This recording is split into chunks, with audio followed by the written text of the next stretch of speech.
오늘의 말씀 에스라 2장 64절에서 70절입니다. 온 회중의 합계가 42,360명이요 그 외에 남종과 여종이 7,337명이요 노래하는 남녀가 200명이요 말이 736이요 노새가 245요 낙타가 435요 나귀가 6,720이었더라. 어떤 족장들이 예루살렘에 있는 여호와의 성전터에 이르러 하나님의 전을 그곳에 다시 건축하려고 예물을 기쁘게 드리되 힘 잘하는 대로 공사하는 금고에 드리니 금이 6만 천 다리기요 은이 5천 마네요 제사장의 옷이 100벌이었더라.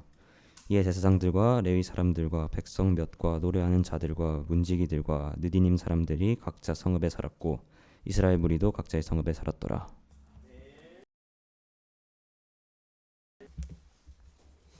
오늘부터 저희들은 새롭게 에스라라고 하는 말씀을 묵상하게 되었습니다.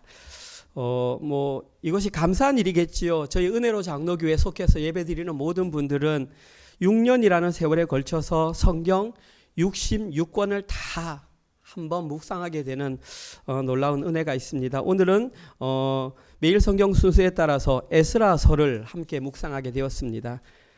에스라서를 익히 잘 아시는 분들도 계시겠지만 또 처음 보는 분들이 계실 수 있으니까 제가 간략하게 본문에 들어가기에 앞서서 에스라의 개요가 무엇인지를 먼저 간략하게 말씀드리겠습니다. 일단 에스라라고 하는 것은 사람의 이름입니다. 에스라라는 뜻은 도움이라는 뜻입니다. 그리고 에스라서를 기록한 저자는 바로 에스라입니다. 에스라가 기록했기 때문에 책 이름이 에스라입니다. 그런데 이 에스라서가 우리에게 좀 낯설지 않은 이유는 지난 어제 10월 31일까지 저희들이 함께 묵상했던 내용이 역대기 상하입니다. 근데 역대 상하를 기록했던 저자가 누구냐 하면 에스라입니다. 그러니까 우리는 문체적으로 에스라가 기록했던 성경을 묵상하고 또 오늘은 에스라서를 함께 묵상하게 됩니다. 에스라가 역대기를 기록했던 증거가 여러 가지가 있는데 가장 대표적인 증거가 뭐냐 하면 역대기의 마지막 부분 36장 23절 그 내용과 에스라서의 1장 1절에서 3절 내용이 똑같습니다. 뭐라고 되어 있냐 하면 바사방 고레스가 명령하기를 이렇게 해서 똑같은 내용이 기록되어 있습니다. 똑같은 본문이 똑같이 기록되어 있는 것은 저자가 동일한 인물일 가능성이 아주 높다라는 아주 중요한 증거가 됩니다. 두 번째로 에스라서에서 중요한 것이 뭐냐 하면 기록된 시기입니다. 언제 기록되었느냐라는 것이 굉장히 중요한데 대부분의 성경학자들은 에스라의 기록 시기를 주전 BC 458년에서 444년으로 봅니다. 이렇게 좀 넓게 잡는 이유는 뭐냐 하면 느헤미야가 남유다의 총독이 되어 예루살렘으로 돌아왔던 시기가 주전 445년입니다. 무슨 말이냐 하면 많은 학자들은 대부분 그렇게 생각합니다. 에스라와 느헤미야는 한 권의 성경이었다. 그런데 이것을 분리해서 본다. 그런 입장이 굉장히 많습니다. 중복되는 내용이 많습니다. 이러한 이유로 에스라서가 기록된 것이 아마 444년까지 가지 않을까 이렇게 생각합니다.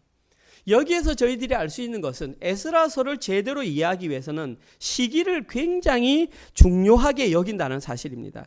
역사적인 배경을 알아야 되는데 가장 대표적인 역사적 배경이 뭐냐 하면 남유다가 바벨론으로 잡혀간 시기입니다. 우리가 알고 있는 시기는 남유다는 BC 586년에 잡혀갔다라고 하는데 그것은 세 번째로 잡혀간 겁니다. 3차 포로입니다.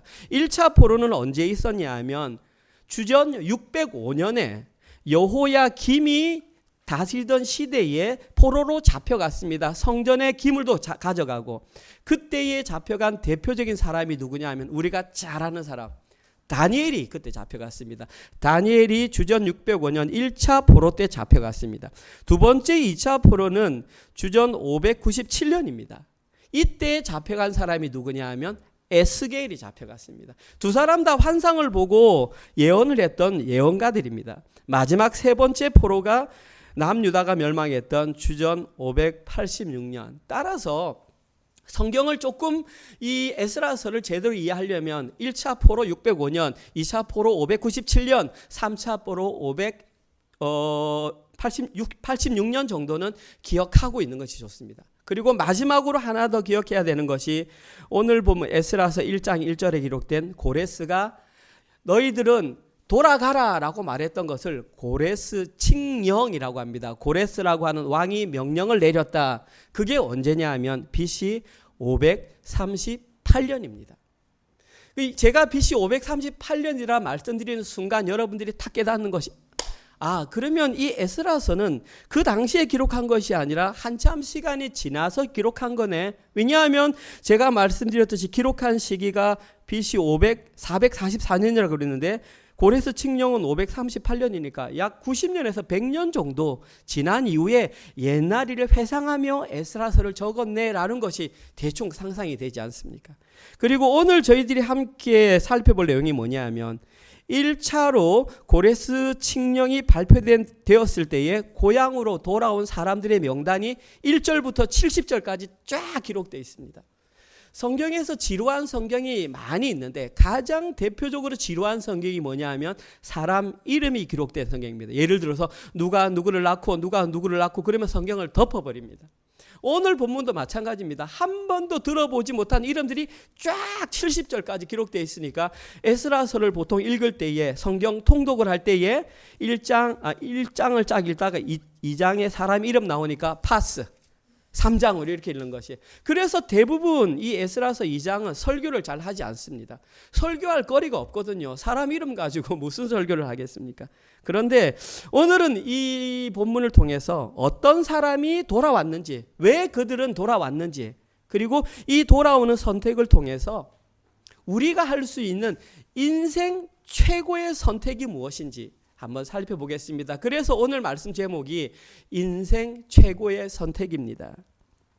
한 가지씩 한번 살펴보겠습니다. 첫 번째 주보를 보시면 오늘 저희들이 첫 번째로 살펴볼 내용은 귀환을 선택한 자들의 명단입니다. 제가 미리 말씀드립니다. 이름이 쭉 나오기 때문에 지루할 수 있습니다. 조금만 함께 집중을 하면 금방 시간이 지나가니까. 그렇다고 해서 이것을 넘어가면 우리 평생에 여기에 어떤 사람들이 적혀 있는지 공부할 시간이 없거든요. 조금만 집중하시면 금방 넘어갈 것 같습니다. 제가 한번 1절에서 6절만 간략하게 먼저 읽어보겠습니다. 에스라서 2장 1절입니다.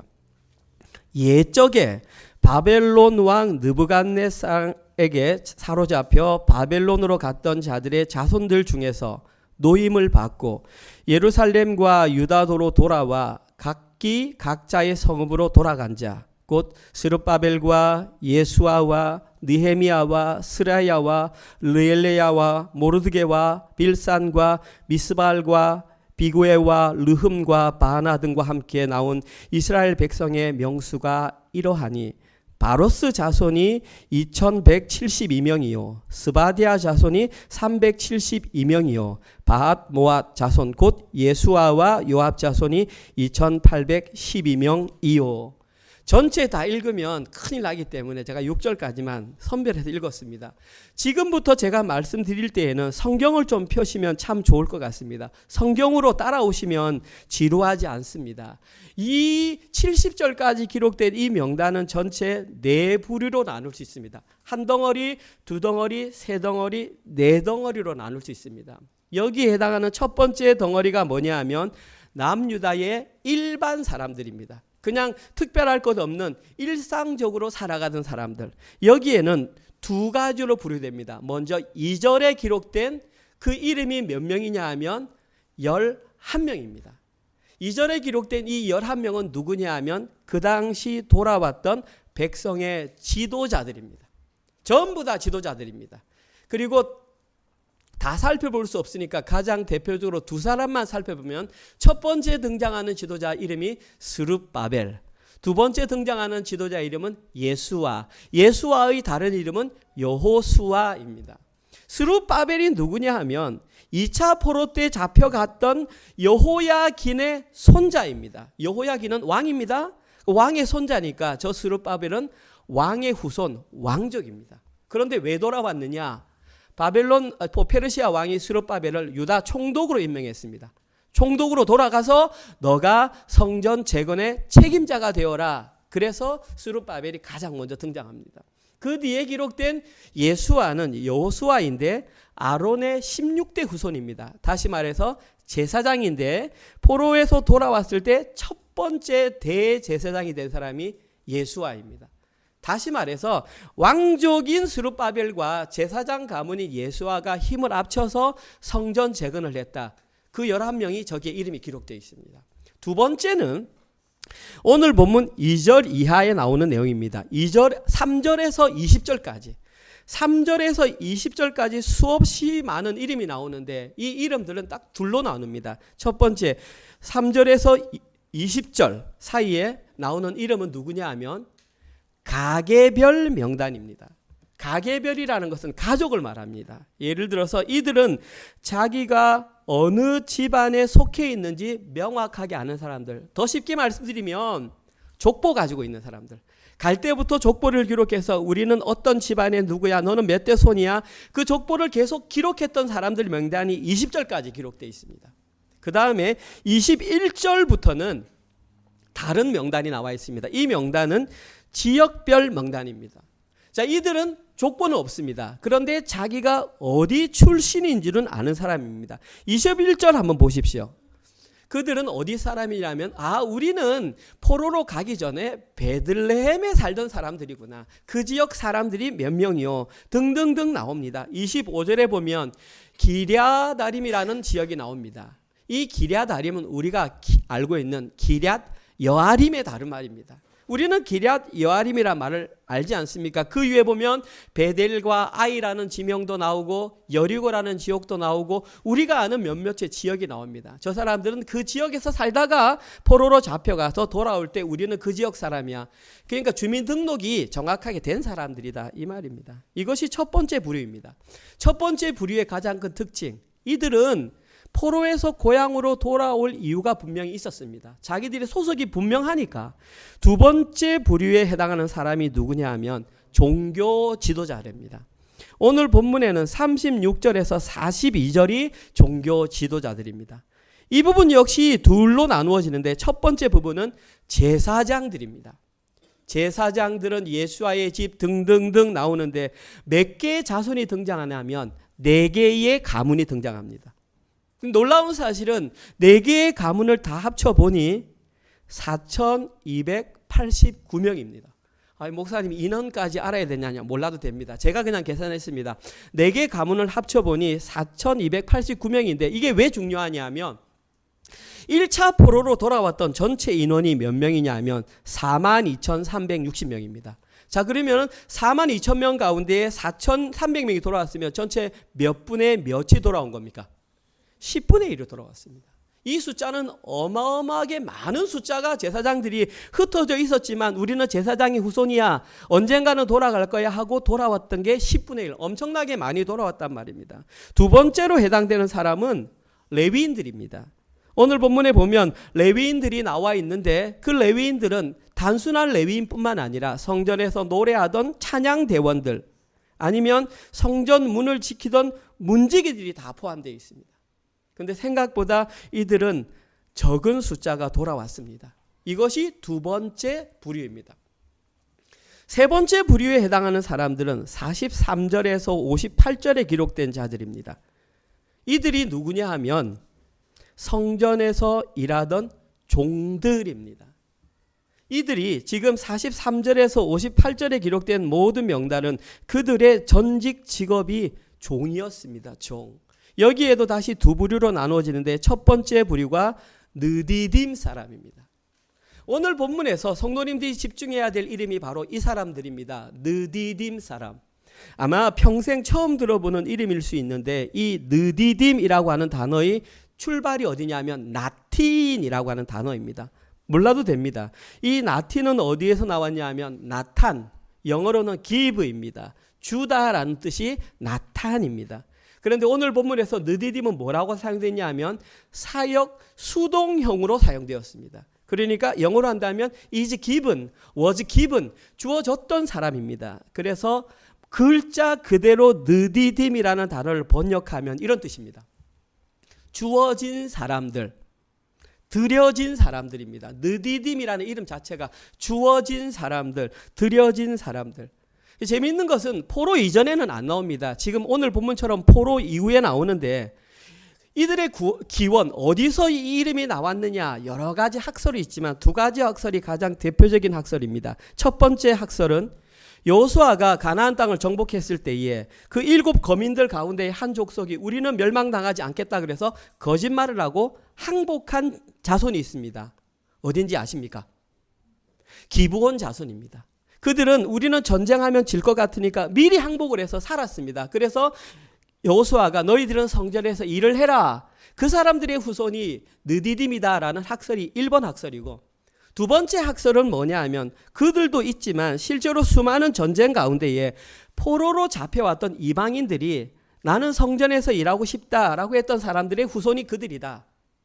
아무튼 그들이 1번에 해당하든 2번에 해당하든 기브온 자손의 후손이라는 것은 성전에서 노예처럼 일을 하던 사람들이다. 그럼 성전에서 무슨 일을 했어요? 일단 양을 잡아서 불러 태우려면 장작이 필요합니다. 그럼 나무를 해서 장작을 하던 일을 이들이 했습니다. 또 제사장들이 씻으려면 물이 필요합니다. 물을 길어왔습니다. 또 양을 잡고 나면 피가 흥건히 젖으니까 그걸 청소하는 사람들이 다 느디딤 사람들입니다. 누구 자손, 시아 자손, 하수바 자손, 디바우 자손 이름이 다 기록되어 있습니다. 오늘 본문에 기록된 또 두 번째 종들이 누구냐 하면 55절입니다. 한글 성경이 힘든 이유는 한글 성경으로 55절을 보면 이렇게 나옵니다. 솔로몬의 신하의 자손 중에, 그러면 솔로몬 왕이 있었고 그들의 신하 중에도 있었구나. 저기에 신하라는 단어가 원어가 아마드인데 그 원래 뜻이 뭐냐 하면 종, 노예입니다. 다시 말해서 저거를 솔로몬의 신하라고 해석하면 안 되고 솔로몬의 종, 솔로몬의 노예라고 봐야 됩니다. 저들이 했던 역할도 뭐냐 하면 성전에서 똑같이 망리를 하던 성전 노예들이었습니다. 결국 세 번째 부류에 속하는 사람들은 일반적인 사람이 아니라 이방인 가운데에 성전에서 노예처럼 일하던 사람들이 포로로 돌아왔다. 조금 의아한 부분입니다. 마지막 네 번째 부류는 더 의아한 사람들인데 59절에서 63절에 기록된 이들이 누구냐 하면 59절 한번 보십시오. 이들은 자기의 소속이 어디인지를 모르는 사람이에요. 이름 쭉 넘어갈게요. 있으나 그들 조상의 가문과 선조가 이스라엘에 속하였는지 밝힐 수 없는 사람. 쉽게 말해서 얘기합니다. I am from Israel. 나는 이스라엘 사람이야. 그런데 증명할 길이 아무도 없는 거야. 저기 족보도 없고 지역도 없고 그렇다고 뭐 해석해 줄 수 있는 주변에 증명해 줄 수 있는 사람도 없어. 그런데 자기들은 이스라엘 사람이니까 우리도 돌아가겠다. 물론 그럴 수 있겠죠. 그런데 더 재미있는 사실은 그들 가운데 제사장이 포함되어 있다는 겁니다. 나 제사장이야. 그래서 그쪽으로 돌아가면 제사장 업무를 볼 거야 하는데 제사장 증명할 수 있는 게 아무것도 없습니다. 그러니까 어떻게 하냐면 그 당시 방백들이 당신이 제사장인 건 알겠지만 아직 증명이 안 됐으니까 대제사장이 세워지면 우림과 둠밈을 통해서 제비를 뽑아서 당신들이 제사장인지 아닌지 소정의 절차를 밟아서 당신을 증명하겠다. 그리고 당신이 제사 증명이 되면 그때부터 지성물을 먹어라. 그러나 그것이 밝혀지기 전에는 지성물을 먹지 말라. 지금 그것이 오늘 본문에 기록된 내용입니다. 재미있는 사실은 소속이 모르는 사람이 무려 652명이 되었다는 사실입니다. 자기 족보도 잃어버리고 자기 출신지도 잃어버린 사람이 돌아가겠다고 했던 사람이 652명. 이렇게 오늘 본문 첫 번째 부분에서는 페르시아 왕 고레스 칙령에 따라 1차로 남유다로 기환했던 그걸 선택했던 사람들이 전체 합계가 42,360명의 명단이 오늘 본문에 딱 기록되어 있습니다. 따라서 성도님들은 이제 에스라서 2장을 읽을 때는 네 가지 부류 전체 42,360명 명단 이거 기억하시면 됩니다. 자, 오늘 저희들이 좀 두 번째로 나누고 싶은 내용은 그럼 도대체 이들은 왜 돌아왔을까?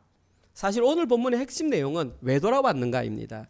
전체 다 읽을 수 없으니까 오늘 우리 은우가 읽었지만 제가 68에서 70절을 다시 한 번 더 읽어보겠습니다. 68절입니다. 어떤 족장들이 예루살렘에 있는 여호와의 성전터에 이르러 하나님의 전을 그곳에 다시 건축하려고 이유가 나와 있네요. 예물을 기쁘게 드리되 힘 잘하는 대로 공사하는 금고에 드리니 금이 61,000 다리기요 은이 5,000 마네요 제사장의 옷이 100벌이었더라. 이에 제사장들과 레위 사람들과 백성 몇과 노래하는 자들과 문지기들과 느디딤 사람들과 각자의 성읍에 살았고 이스라엘 무리도 각자의 성읍에 살았더라.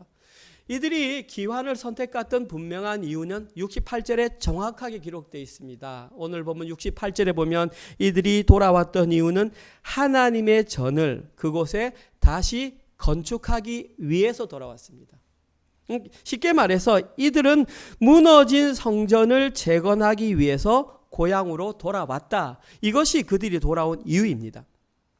오늘 본문 보면서 그들이 돌아왔구나 이렇게 생각하면 단순하겠지만 우리가 입장을 바꿔놓고 그들의 입장에 대해서 한번 생각해 보았으면 좋겠습니다. 과연 이들이 그곳에 살다가 예루살렘으로 돌아오는 귀한 결정이 쉬웠을까요? 어려웠을까요?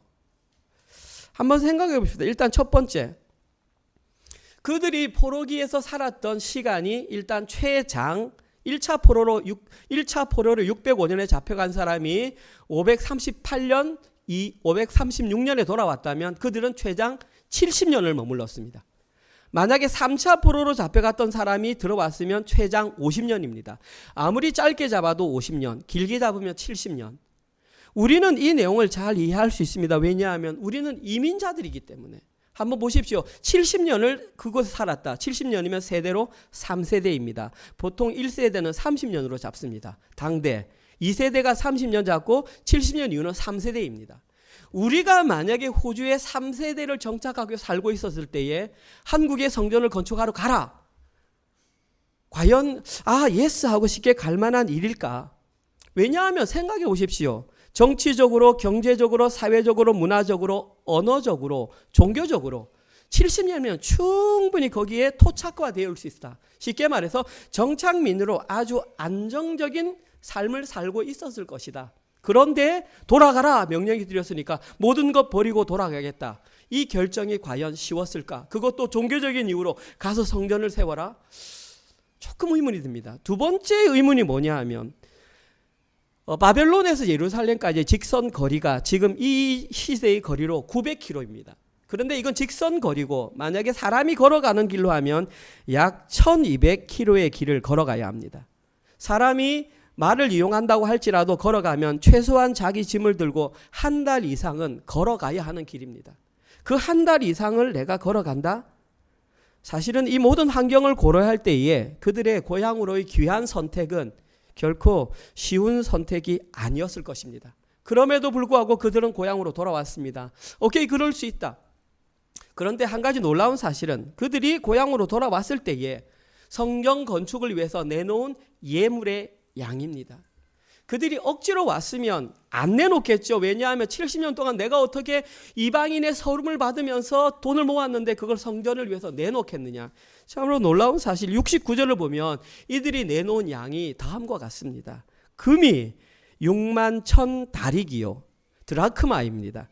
은이 5천 마네요. 문화입니다. 제사장 옷이 100벌이다. 한 가지만 예를 들어 보겠습니다. 금이 6만 1천 다리기다. 그러면은 그 당시 1다릭의 금이 얼마냐 하면 무게가 8.4g입니다. 그럼 8.4g이 6만 1천 다릭하면 지금 현재 단위로 512.4kg입니다. 금이 512.4kg. 어저께 금 시세로 제가 계산해 보니 약 876억 원 한화로. 그들이 내놓았던 그 헌금 금액이 876억 원어치의 금을 내놓았다라는 것입니다. 이민자로서 살다가 그 짐을 억지로 나귀에 지어가지고 왔는데 그 많은 양의 금을 내놓았다. 여러 가지 생각이 있을 수 있겠지만 바벨론에서 그들의 삶도 썩 나쁘지는 않았던 것 같아요. 왜냐하면 그 정도 금을 모을 수 있었으니까. 그런데 진짜 놀라운 사실은 이들이 그 헌금을 드리는 데에 기쁘게 참여했다는 사실입니다. 68절 끝부분에 다시 건축하려고 예물을 기쁘게 드리되, 나다브라고 하는 단어를 썼는데 그 형태가 중요합니다. 죄기형, yourself 형태로 썼습니다.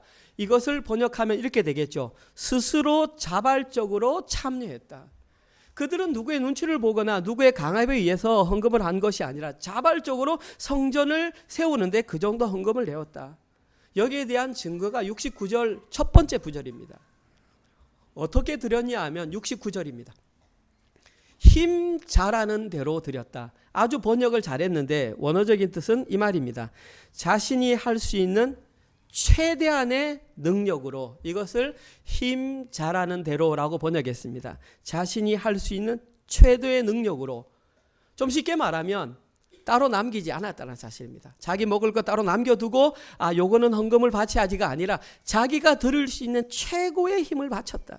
다시 말해서 포로 귀환민들의 지도자들은 성전 건축을 위해 자신들의 재산을 따로 남기지 않을 정도로 적극적으로 성전 건축 헌금에 참여했다. 여기에서 저희들은 그들이 성전을 향한 열정이 얼마나 강했는지 우리는 정확하게 알 수 있습니다. 그리고 역사가 이걸 증명합니다. 2000년 동안 나라 없이 살던 이스라엘이 1948년에 그 팔레스타인 땅에 이스라엘이라는 나라를 독립을 시켰습니다. 그랬더니 세계 각국에 흩어져 살던 이스라엘 사람들이 물밀듯이 몰려들어서 나라를 건설했던 그것을 보면 그들의 성전에 향한 열정이 얼마나 강력했는지 우리는 알 수 있습니다.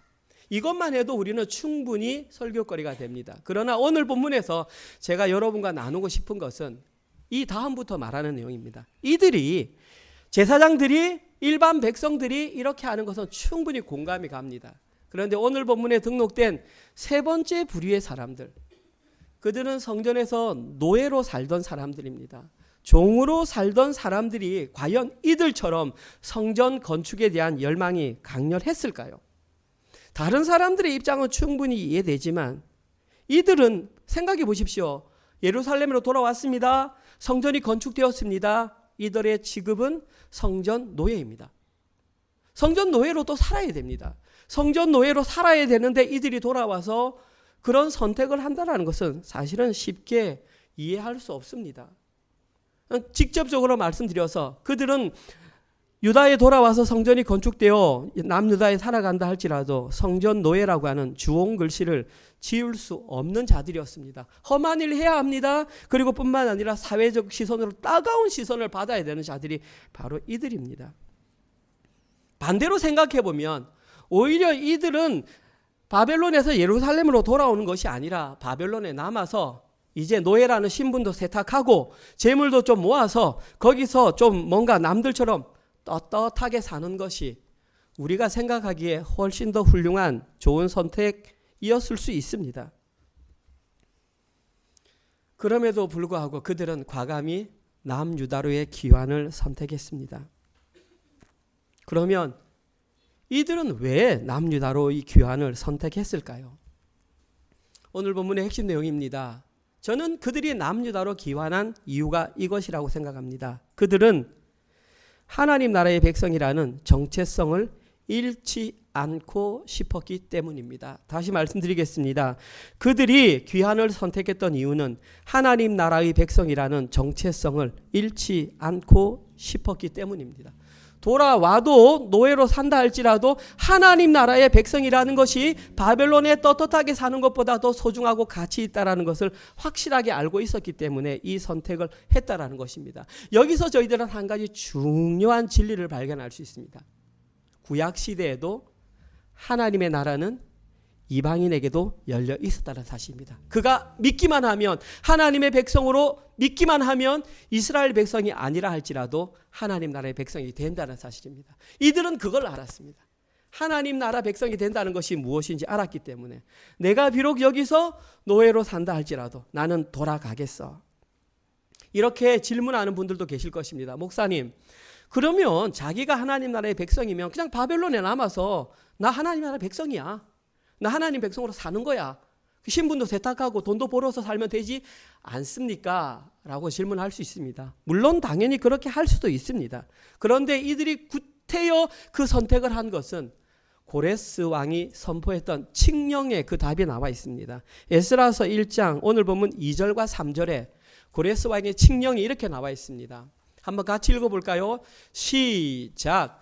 바사왕 고레스는 말하노니 하늘의 하나님 여호와께서 세상 모든 나라를 내게 주셨고 나에게 명령하사 유다 예루살렘에 성전을 건축하라 하셨나니 3절 이스라엘의 하나님은 참신이라 너희 중에 그의 백성된 자는 다 여기까지입니다.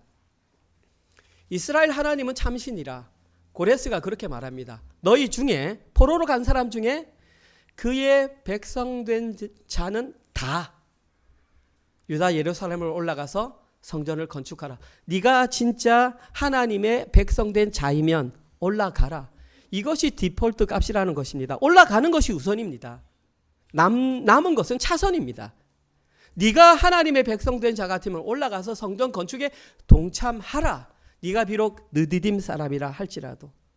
이들 바사왕 고레스는 자신이 하나님의 명령으로 이 일을 한다. 그러면서 그의 백성된 자는 예루살렘으로 올라가라. 이 명령에 선택했습니다. 그들은 남을 수도 있고 갈 수도 있지만 나는 하나님 나라의 백성이기 때문에 올라가겠다라고 선택을 했습니다. 이들이 바보일까요? 그걸 올라가면 여기 남아있던 모든 것을 포기해야 된다는 걸 몰랐을까요? 다 알았습니다. 그러나 그들은 그 모든 것보다도 그의 백성된 자라는 정체성이 얼마나 중요한지를 알았기 때문에 어려운 선택을 했다라는 것입니다. 이들도 자신들이 이런 선택을 하면 잃어버리는 것이 더 많다는 것을 너무나 잘 알고 있었습니다. 이 시대의 말로 할까요? 세상적인 가치관으로 본다면 이들의 선택은 이해할 수 없는 선택입니다. 성경에 나오는 수많은 인물들이 그러한 선택을 했지만 가장 대표적으로 사도 바울이 그런 선택을 하지 않았습니까? 가말리엘 문화에서 모든 지식을 정말 최고의 학력을 가지고 있었는데 자기를 뭐라고 생각했냐면 이방인의 사도로 선택하고 매 맞으며 박해 맞으며 그 길을 선택했습니다. 지금 이 시대에도 수많은 선교사님들이 모든 것을 내려놓고 주의 복음을 증거하기 위해서 나가는 그들의 선택이 바로 오늘 본문에 기록된 이 느디딤 사람들의 선택이었습니다. 이들은 하나님 나라 백성이라는 정체성을 갖는 것이 이 세상에서 가장 가치 있는 보화를 발견한 것이라는 것을 알고 있었습니다. 참으로 놀랍지 않습니까? 더 중요한 거 알려드릴까요? 이들은 당사자가 아니었습니다. 이들은 그들의 후손이었다는 사실입니다. 자기는 느꼈으니까 나는 돌아가겠어. 내 당대는 돌아가겠어. 충분히 이해됩니다. 그런데 70년이나 지난 그들의 후손이 어떻게 이와 같은 결정을 할 수 있었을까요?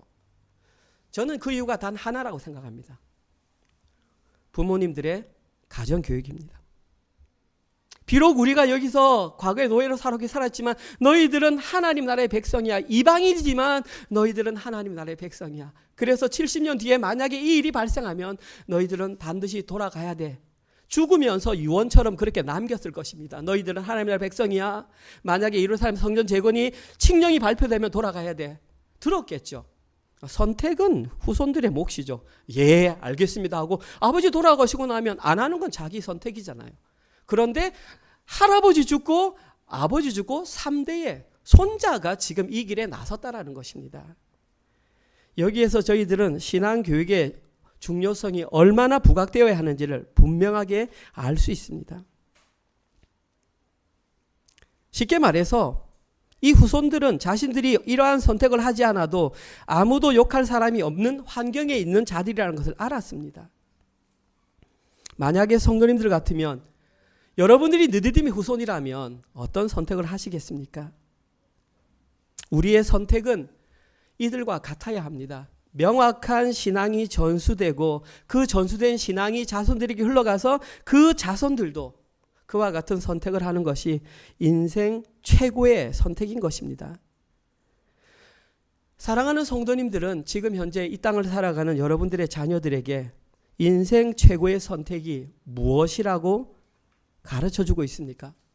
혹시 좋은 대학 가는 것, 그래서 좋은 직업을 얻는 것, 좋은 배우자를 만나서 좋은 친구와 함께 좋은 취미를 가지고 살아가는 것이라고 가르치고 계시는 않습니까? 그러나 인생 최고의 선택은 자신이 하나님 나라 백성이라는 정체성을 가르치는 것입니다. 아멘. 저는 그렇게 확신합니다. 목사님 어떻게 확신해요? 저도 흔들립니다. 매일 현실 상황을 보면 흔들리지만 말씀을 보고 말씀을 묵상하면 하나님께서 이런 확신을 주십니다. 그리고 그 증거들이 수없이 많습니다.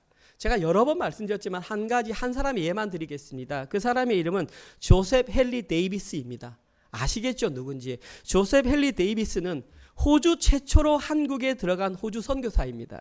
그가 한국에 들어간 것은 1989년 10월에 들어갔습니다. 한국에 도착하자마자 가장 먼저 한 것이 5개월 동안 한국말을 배웠습니다. 그리고 나는 서울이 아니라 부산에서 선교하겠다는 생각을 들고 서울에서 부산까지 3개월 동안 도보 여행을 걸어갔습니다.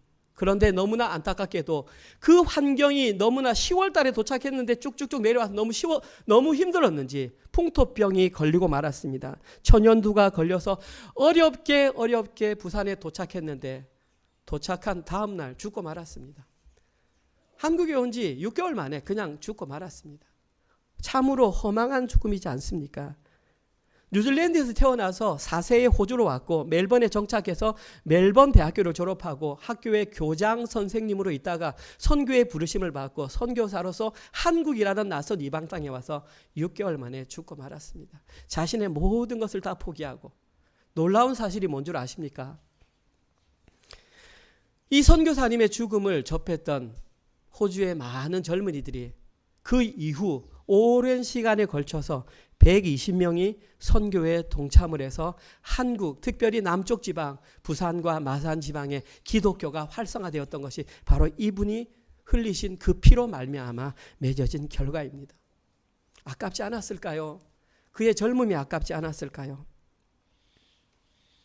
그런데 너무나 안타까운 사실은 지금 이 시대에 교회에 속해 있다고 생각하는 너무나 많은 사람들이 오늘 제가 말씀드렸던 이 느디딤 사람들이나 조셉 헨리 데이비슨 선교사님과는 다른 선택을 하며 살아가고 있다는 사실입니다. 특별히 이민교회에서 그런 일이 더욱더 두드러집니다. 이들은 자녀들이 하나님 나라의 정체성을 갖는 것보다 이 땅 가운데에 우리가 이민자로 살아가는데 사회적으로 경제적으로 성공하는 것이 우리의 1차적인 목표가 아니냐라는 목표를 세우고 거기에 포커싱을 하며 살아가는 것이 이 시대의 교회의 모습이 아닌가 생각합니다. 그러나 저는 지금의 인생을 살면서 제가 느꼈던 단 한 가지는 그것이 우리에게 복이 아니라 독이라는 사실을 저는 깨달았습니다. 저는 사실 솔직히 고백드린다면 그렇게 자녀를 잘 양육하지 못했습니다.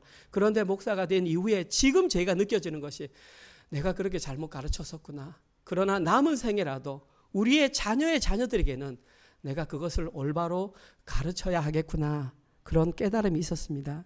사랑하는 성도 여러분, 진짜 그리스도인들은 반드시 자녀들에게 올바른 정체성이 무엇인 줄을 가르치고 물려줘야 합니다.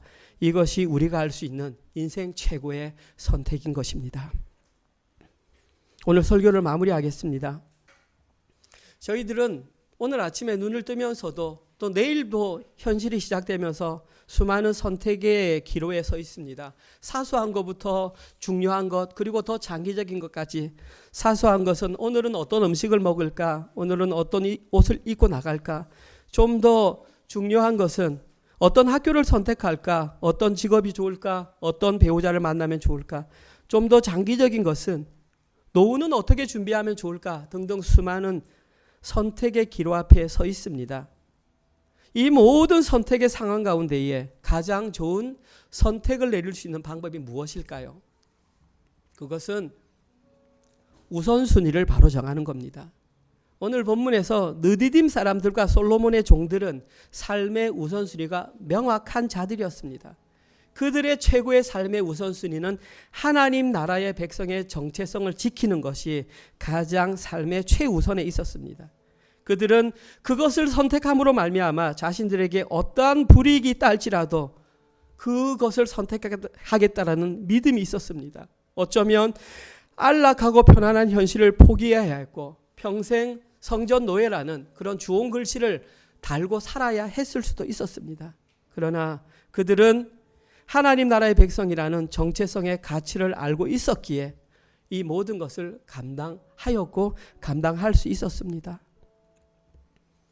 이제는 저희들이 선택할 차례가 되었습니다. 사랑하는 성도님들은 인생 최고의 선택이 무엇이라고 생각하고 계십니까? 여러분들 자녀들에게 무엇이 인생 최고의 선택이라고 가르치시겠습니까? 저희들이 가르쳐 줄 수 있는 인생 최고의 선택은 하나님 나라의 백성이라는 그 정체성의 가치를 물려주는 것입니다. 이번 한 주간도 우리의 선택을 방해하는 것들이 너무나 많은 이 시대에 자신이 하나님 나라 백성이라는 올바른 정체성을 가지고 자녀들에게 잘 가르치셔서 하나님이 기뻐하시는 삶을 잘 살아내시는 모든 분들 되시기를 주님의 이름으로 축원드립니다. 아멘. 주님, 현실은 너무나 어렵고 너무나 척박합니다. 이 환경 속에서 우리의 자녀들이 믿음의 싹을 키우기에는 너무나 어렵고 힘듭니다. 그러나 주님, 소망을 가지고 나아갑니다. 사랑하는 우리의 자녀들이 올바른 선택을 할 수 있도록 삶의 우선순위가 무엇인지 정확하게 깨닫는 교회 되게 하시고 가르치는 교회 되게 하여 주십시오. 그리하여서 하나님 나라 백성이라는 정체성보다 더 중요한 것이 없다는 것을 기억해 하시고 그 어떤 대가를 치르더라도 그 정체성만은 가지고 우리의 남은 생을 살아갈 수 있도록 인도하여 주시옵소서. 특별히 우리 자녀들을 지켜주시옵소서. 이 험하고 이 험한 세상, 하나님, 모든 가치관이 변해가는 이때에 올바른 복음을 붙잡고 올바로 살아가는 우리의 자녀들 될 수 있도록 긍휼을 베풀어 주시옵소서. 지난 한 주간 또 우리에게 직장과 삶의 터전을 주셔서 수입을 갖게 하시니 감사합니다. 이것은 당연한 것이 아닙니다. 하나님께서 우리에게 특별히 베풀어 주신 은혜의 결과입니다. 날마다 겸손함으로 받게 하여 주시고 감사함으로 받게 하여 주시옵소서.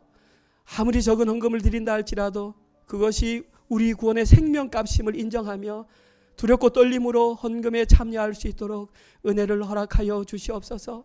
행여 아직까지 그런 믿음이 없거나 그런 물질이 없는 자들에게 믿음을 주시고 물질을 허락하셔서 헌금에 동참함으로 자발적으로 동참함으로 누릴 수 있는 그 은혜를 함께 누릴 수 있는 은혜를 허락하여 주시옵소서.